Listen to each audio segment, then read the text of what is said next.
Sí, buenas tardes Sinaloa, buenas tardes todo México y otros países que nos acompañan. Bienvenidos a todos. Vamos a dar continuación a nuestro programa, el del día de hoy, la sexta participación por parte de nuestra conferencista invitada el día de hoy. Cultura de la paz desde las mujeres, diversas cosmovisiones. El Honorable Congreso del Estado de Sinaloa y la Universidad Autónoma de Occidente les da la más cordial bienvenida a la conferencia El machismo hiperbólico como el origen de la violencia contra las mujeres. E iniciamos con la presentación de nuestra invitada especial para el día de hoy. Patricia Sánchez Espinosa, maestra en género y construcción de paz. Bienvenida, maestra Patricia. Muchas gracias. Enseguida le solicito haga uso de la voz a la licenciada Erika Berenice Acosta González para que nos presente la semblanza de la invitada especial que tenemos el día de hoy. Adelante, licenciada Erika. Gracias, buenas tardes. Agradezco la introducción de la licenciada Cázares. Es un gusto poder acompañarles y ser moderadora de esta conferencia. El machismo hiperbólico con el origen de violencia contra las mujeres, en la que participará la maestra Patricia Sánchez Espinosa. Le recuerdo a la participante que tiene 30 minutos para su exposición. Y a las personas que siguen la transmisión por la plataforma Facebook Live del Congreso del Estado, les pedimos que escriban sus preguntas y sus comentarios en la sección de comentarios, ya que al final de la ponencia tendremos unos minutos para que la participante responda a sus inquietudes. La exposición, el machismo hiperbólico como el origen de la violencia contra las mujeres. Dicho lo anterior, demos inicio a la conferencia con la lectura de una breve semblanza de la trayectoria y profesional de Patricia Sánchez. Ella es subdirectora general del periódico Diario de Colima, periodista y columnista activa, maestra en género y construcción de la paz por la Universidad para la Paz, creada bajo el mandato de la ONU. Maestrante de género, derecho y proceso penal por el Centro de Estudios Posgrado. Es además diplomada en género y políticas públicas por la Universidad de Colima. Participó activamente en los foros para la reforma electoral del 2014, con la propuesta de reforma del artículo 257 del Código Electoral, para garantizar la paridad de género en el Parlamento del Estado de Colima, que pretendía garantizar la igualdad sustantiva del Congreso de Estados mediante plurinominales. Entre sus publicaciones se cuenta como autoría titulada Educación para la Igualdad entre Hombres y Mujeres, publicada por la Universidad de Granada, España. Pertenece a la Asociación Colimense de Universitarias y es socia fundadora del Consejo y Parlamento Ciudadano 100 por Colima, donde durante 8 años presidió la vocalía de Equidad de Género y Defensa a la Libertad de Expresión, y de la cual ahora funge como presidenta. También pertenece a la Asociación de Exbecarios de Estados Unidos de América, AMEP, y por haber sido seleccionada a participar en cursos internacionales sobre periodismo de investigación. Como alumna de la Universidad para la Paz, tuvo la oportunidad de acudir al 30 aniversario de la Convención para la Eliminación de todas las formas de discriminación contra la mujer en las instalaciones de Naciones Unidas en Nueva York. Adelante con su participación, Patricia. Agradecemos su colaboración. Muchísimas gracias por el espacio. Gracias a la licenciada Erika Costa por la presentación. Muchas gracias a la licenciada Alma Cázares también por esta invitación y sobre todo a COEFAM por haberme considerado. Y bueno, pues quisiera a partir de este momento compartir la pantalla para iniciar la presentación.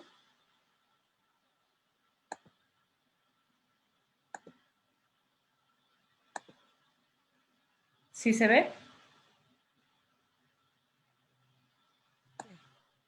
Bueno, yo le quisiera hablar acerca, más que machismo hiperbólico, es la masculinidad hiperbólica como los orígenes de la violencia, porque se habla mucho sobre feminismo, se habla mucho sobre violencia, pero en sí no se habla sobre masculinidades y sobre cómo tenemos un concepto de masculinidad que es la masculinidad hegemónica, la masculinidad hiperbólica, que no permite otras formas de ser hombre, otras formas de masculinidades y que además atacan y forman a los hombres para que no puedan ser de otra manera. Leía en un libro que se llama Fahrenheit, en donde decían, no todos los hombres nacen iguales, pero todos los hombres se hacen iguales. ¿Por qué? Porque esta masculinidad no permite otras formas distintas de ser, y en los rituales de masculinidad, sobre todo en la adolescencia, los jóvenes la pasan muy mal cuando intentan tener estilos distintos de cómo ser hombre. Y bueno, ¿de dónde viene? ¿De qué es lo que estamos hablando? Primero, me gustaría hacer la diferencia entre lo que es sexo y es género. ¿Por qué? Porque si bien todos tenemos claro lo que es sexo y que los hombres y las mujeres nacemos como sexo masculino y sexo femenino, no se tiene bien un concepto claro sobre lo que es ser hombre y ser mujer. Lo que es ser hombre y ser mujer no tiene que ver con el sexo, aunque el sexo puede ser la estructura sobre la cual se forma el género. El sexo se refiere en sí a estas características biológicas que forman a los hombres y a las mujeres como masculino y femenino, es decir, los órganos sexuales de hombres y los órganos sexuales sobre los que se construyen hombres y mujeres. Y el género son grupos socioculturales históricamente construidos. ¿Y qué quiere decir esto? Quiere decir que no es lo mismo ser hombre aquí que ser hombre en China, que ser hombre en Taiwán, que ser hombre en otras partes del mundo, ni tampoco ser mujer. Decía Simone de Beauvoir, no se nace mujer, se llega a hacerlo, y en cierta forma se aprende a hacerlo y se obliga a hacerlo. Y de esta manera tenemos estos roles sociales constituidos en los cuales las mujeres y los hombres necesitamos tener una forma de ser para poder calificar como hombres o como mujeres. Y así algunos hombres tienen que pasar por estos ritos de masculinidad para aprender a ser hombres. No se nace hombre, se les enseña a ser hombres. Y esta creación de los hombres tiene que ver con una forma de ser que expulsa otras maneras aceptadas. Y aquí es donde se forma esta masculinidad hegemónica en la cual los hombres, insisto, que no aprendan a seguirla, pues son expulsados de la misma. Ahora, ¿qué es natural y qué no es natural? Natural podría ser menstruar, eyacular, embarazarse, sentir hambre. Y lo que no es natural es maquillarse, usar tacones, el estilo del cabello para hombres y mujeres, o también matar a su pareja. Y sobre esto me gustaría ahondar un poco, porque somos la única especie en la que el macho mata a la hembra, la única especie entre todos los animales en donde, una vez más lo repito, el macho mata a la hembra. ¿Sí? Tenemos el caso de algunos insectos en donde la hembra mata al macho al momento de la cópula por una cuestión instintiva, por una cuestión evolutiva. Sin embargo, no se ha observado en ninguna otra especie que suceda al contrario, que suceda que el macho mate a la hembra, y sobre todo por las cuestiones culturales por las cuales suceden, por la sexualización de las sociedades. Ahora, las diferencias sexuales entre hombres y mujeres no deberían de suponer una jerarquía. No obstante, esta jerarquía existe, esta jerarquía sucede. Y esta jerarquía se produce por algo llamado patriarcado, en donde hay una forma de poder o dominación con el hombre como centro, con el hombre como paradigma, que tiene como base la supremacía del hombre, de los hombres y de la masculinidad, la masculinidad hegemónica nuevamente, y esta existe sobre la inferioridad de la mujer y de la feminidad, porque se crean en opuestos. No puede existir la masculinidad sin la feminidad, no puede existir el hombre, la supremacía del hombre sin la inferioridad de la mujer, ni la supremacía del hombre sin la opresión hacia las mujeres. Y en estos sistemas también algunos hombres dominan a otros hombres y las mujeres son alienadas unas de otras, nos enseñan a separarnos, nos enseñan a atomizarnos, a pelearnos entre nosotras y a creer que tenemos que competir también por otros hombres y por un nivel de vida, por una posición económica.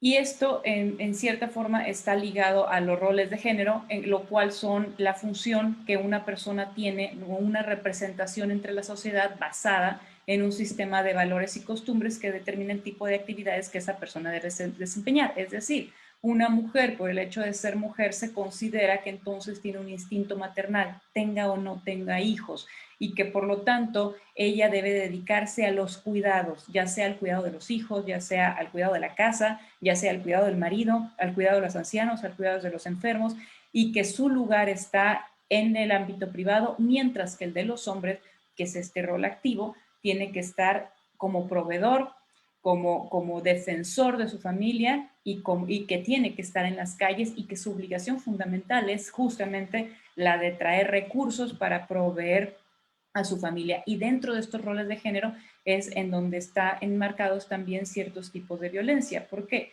Porque en el momento en que el hombre funge un rol de protector de su familia, de protector de sus mujeres, en ese momento los hombres caen en esta dicotomía de protector-opresor, en donde para poder proteger mejor a su mujer, y remarco el su porque así se considera como si fuera suya, a su mujer o a sus mujeres, considerando sus hermanas, sus hijas e incluso hasta su madre, entonces le restringen ciertas libertades para poder protegerlas y entonces las infantilizan y les quitan ciertas libertades. Y todo esto dentro de una permisividad social y dentro de una naturalización cultural.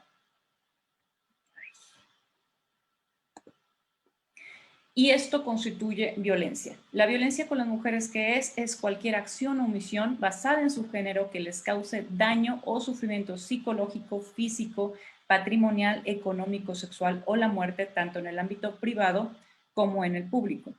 Ahora, se habla mucho sobre la violencia contra los hombres. Si no existe violencia contra los hombres, por supuesto que existe violencia contra los hombres. Existen diferentes tipos de violencia.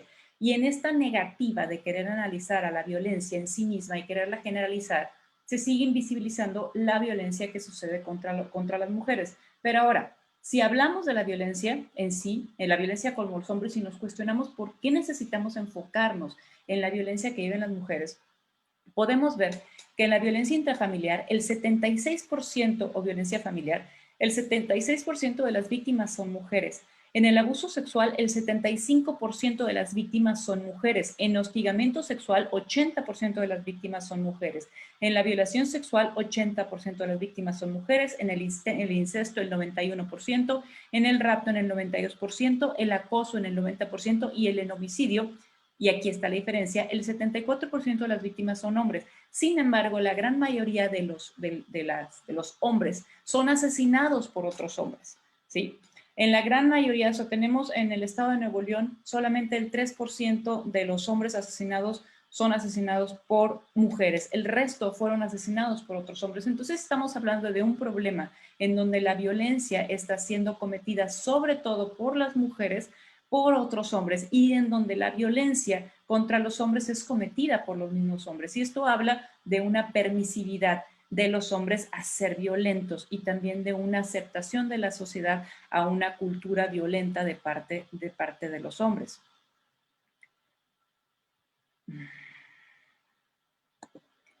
Sí, las personas imputadas o procesadas por los delitos anteriores, podemos ver aquí en esta gráfica, en esta diapositiva, que la gran mayoría también de los imputados son hombres. En violencia intrafamiliar, el 82%, en abuso sexual, el 93%, en hostigamiento sexual, el 95%, en la violación sexual, 90%, en el incesto, 64%, en el rapto, 86%, acoso, 88%, en el homicidio, 90% de los imputados son hombres. Y el homicidio cometido hacia mujeres, incluyendo los feminicidios y hacia otros hombres, ¿sí? Entonces podemos ver que la gran mayoría de los hombres que son asesinados los matan otros hombres y que a las mujeres también las matan los mismos hombres, ¿sí? Y está la diferencia en cómo mueren los hombres y en cómo mueren las mujeres por otros hombres es la forma en que estas son asesinadas. Para poder nosotros determinar cuándo existe un feminicidio, importa la forma en que las maten. ¿Por qué? Porque no existe un motivo. El motivo en sí está en el origen de género de la víctima.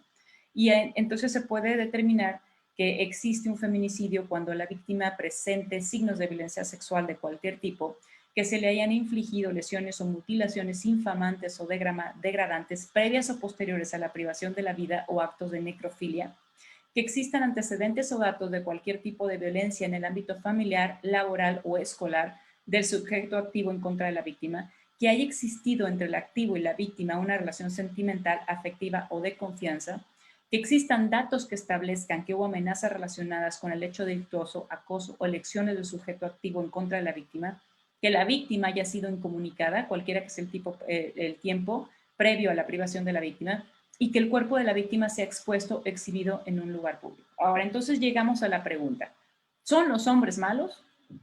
Por supuesto que no. Existe algo conocido como la masculinidad hegemónica, que era lo que hablaba un poquito en la introducción de este tema, en donde así como no se nace mujer, se llega a serlo, igualmente no se nace hombre, se llega a serlo. Se nace del sexo masculino, femenino, y se sabe también que hay varios otros tipos de sexo, como los intersexuales, pero sin embargo en nuestra cultura binaria se aceptan dos, o hasta el momento son considerados dos, que es lo femenino y masculino. Y se nos obliga a encajar de acuerdo a nuestro sexo de origen como hombres o como mujeres, y a los hombres se ha hablado mucho sobre cómo se llega a ser mujer, pero justamente en esta presentación me gustaría hablar de cómo se llega a ser hombre. Existe un mandato de masculinidad. A los hombres se les obliga a ser hombres. Y este mandato de masculinidad establece una competencia entre los hombres por el poder, sí, por ser el más fuerte, por ser el más exitoso, por ser el más importante. Este poder va a constituir una cierta jerarquía en donde es a veces sostenida de manera violenta. ¿Sí? A la masculinidad hegemónica no le gusta ser cuestionada y no permite otro tipo de masculinidades. Por lo tanto, un hombre que no se esté comportando de acuerdo a cómo se considera que deben de ser los hombres, se va a tener que corregir, y va a ser corregido sobre todo en la adolescencia para que aprenda cómo se debe de ser hombre.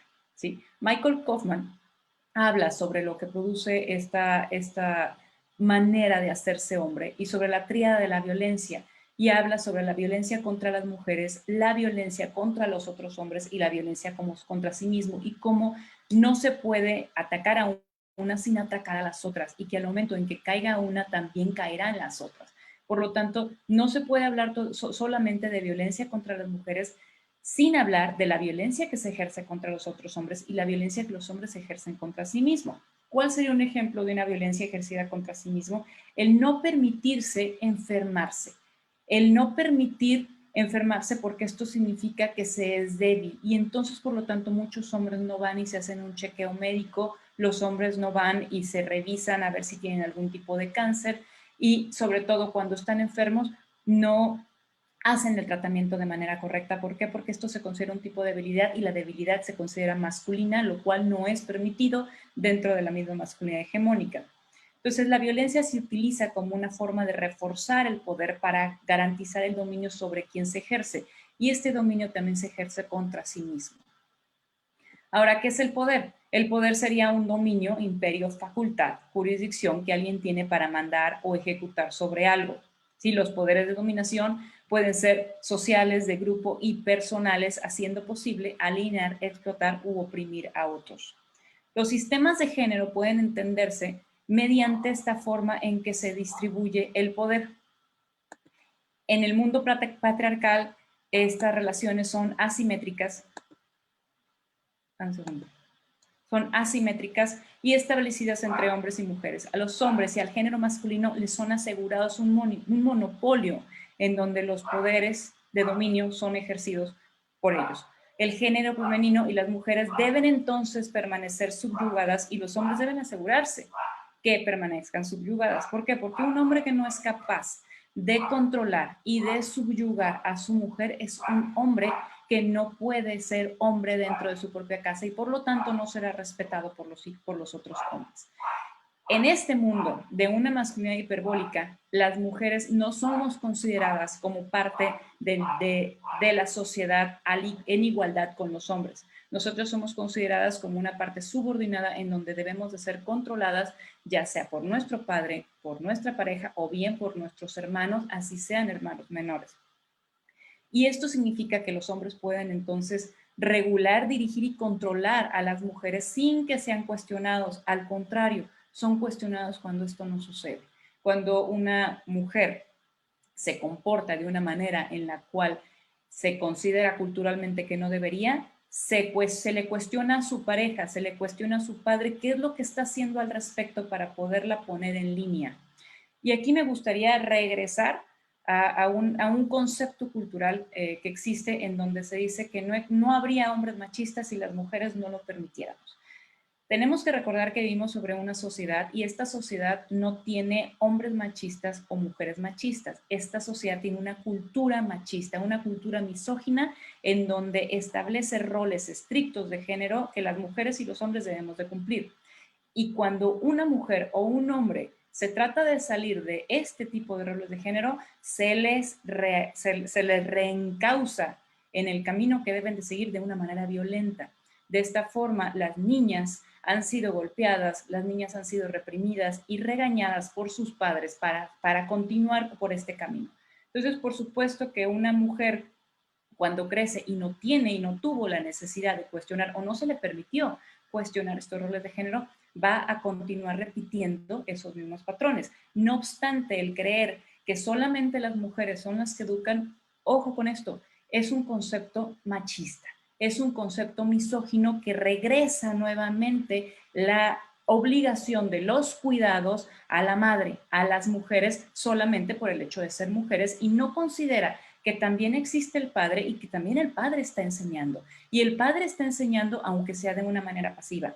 Enseña con la violencia, enseña con la indiferencia y también enseña con la ausencia.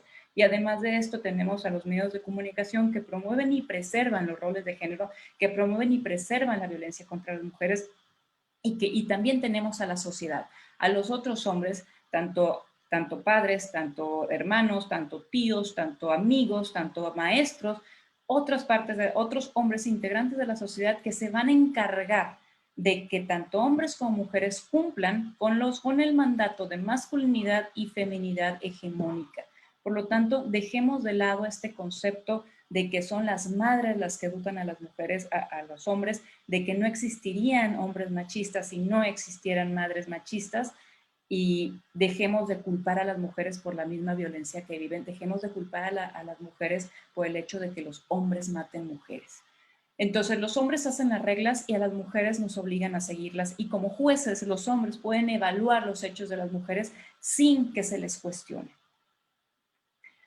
Se emplean críticas sociales y personales para juzgar a mujeres y pueden forzarlas en diferentes formas usando leyes e incluso el erotismo y el amor, así como a través de la supresión de bienes y la violencia. En las sociedades patriarcales, las relaciones de poder incluyen aquellas entre hombres y mujeres y las que se manifiestan entre los hombres y entre las mujeres. Es importante esto, no solamente existen relaciones de poder entre hombres y mujeres, sino también entre otros hombres. Los hombres establecen una jerarquía entre otros hombres, así como las mujeres lo hacen. ¿Por qué? Porque es parte de la misma cultura patriarcal. Esta cultura patriarcal es jerárquica, es vertical y es competitiva. Entonces a los hombres se les obliga a estar por encima de otros hombres y a las mujeres a estar por encima de otras mujeres con sus respectivos mandatos de masculinidad y de feminidad. Y bueno, me gustaría dejarlo aquí para dejar tiempo también para preguntas y respuestas y les agradezco mucho su tiempo.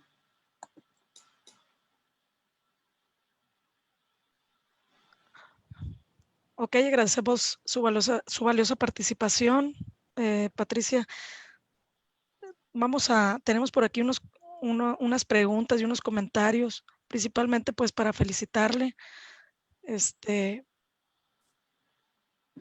su ponencia.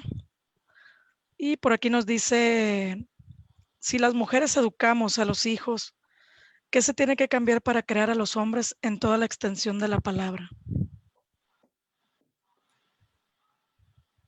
¿Se escucha? Sí. Creí que había silenciado. Se necesita enseñarles a cuestionar. A los hombres necesitan cuestionar los privilegios que tienen, y con privilegios a veces se entiende de una manera económica nada más, y va mucho más allá. Hay un privilegio, por ejemplo, que los hombres tienen, que es el poder caminar por la calle, por un callejón a oscuras y sentir miedo a ser violados. Las mujeres no tenemos ese privilegio. El privilegio de salir a la calle después de cierta hora y saber que vamos a llegar a casa y que vamos a llegar a salvo. El privilegio que tienen de poder estar en una guerra y saber que en esa guerra no solamente no los pueden matar, y esto es muy triste porque estamos hablando de una violencia extrema, sino que las mujeres también tenemos que ver que además de que nos van a matar, nos van a violar primero, probablemente nos van a hacer esclavos sexuales y después nos van a matar. ¿Sí? Entonces, que se cuestionen toda esta violencia, si es necesaria, si de verdad quieren vivir con ella, y entender que si bien van a pasar por ritos de masculinidad, no tienen por qué aceptarlos. O sea, ser aliados de las mujeres significa renunciar a ese derecho a la violencia que les hemos otorgado a los hombres, y no nos toca a las mujeres cambiarlo, nos toca a toda la sociedad, tenemos que cambiar esta sociedad, y con ello me refiero a que tenemos que cuestionar los programas que existen, los programas televisivos, cuestionar a la prensa, cuestionar los discursos de las y los políticos. Tenemos que cuestionar los anuncios de televisión para que dejen de estar reproduciendo estos estereotipos de género, como por ejemplo, que son las mujeres las que hacen la limpieza, que son los hombres los que se compran los carros, que son los hombres los que van y hacen las grandes expediciones, somos las mujeres las que nos quedamos en casa. O sea, empezar a cuestionar y empezar a cuestionarnos. El feminismo es curioso, tenemos que ser curiosos. Esto lo decía una feminista, Cynthia Enlow, decía que la primera obligación de una mujer es la curiosidad.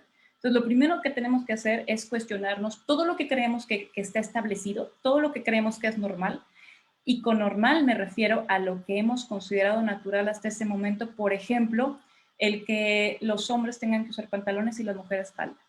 O sea, ¿por qué esto es normal? ¿Por qué se considera que es así? ¿Por qué las mujeres deben tener el cabello largo y los hombres el cabello corto? ¿Por qué creemos que esto debe de ser así?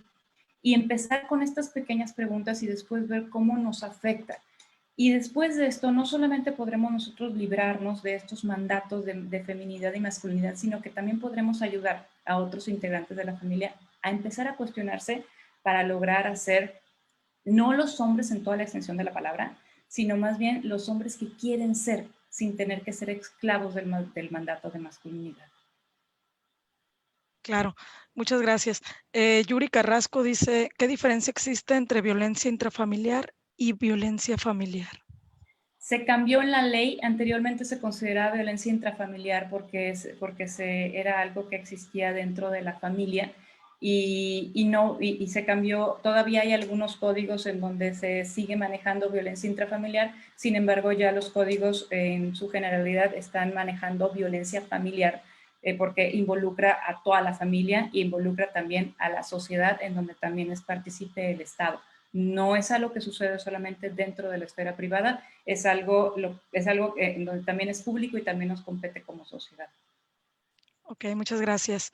Ana nos dice, ¿cuál es la postura de la ponente en cuanto a los menores de 14 años puedan decidir qué sexo es de su preferencia y hasta entonces registrarse el sexo?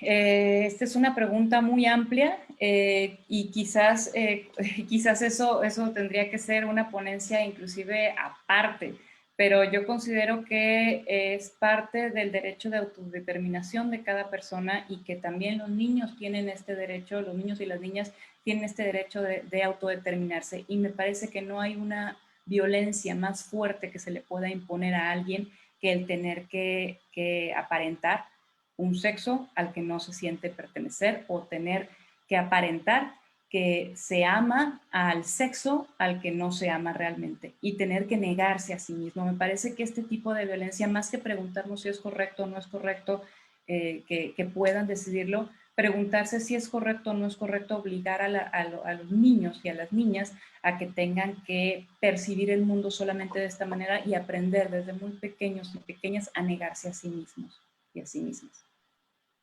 Muchas gracias. Juan Carlos Becerra nos dice, tema muy interesante, quisiera que fuera más extenso. Cintia nos dice, muy interesante tema. Gladys dice, estoy de acuerdo que hay madres machistas por las mismas creencias, costumbres, pero como mamá tenemos mucho que trabajar con la frase machista. Me encantó su ponencia, dice. María del Rosario, muy buen tema, ya que se debe seguir educando de manera constante a mujeres y hombres sobre la corresponsabilidad de ambos sexos en la actualidad en igualdad.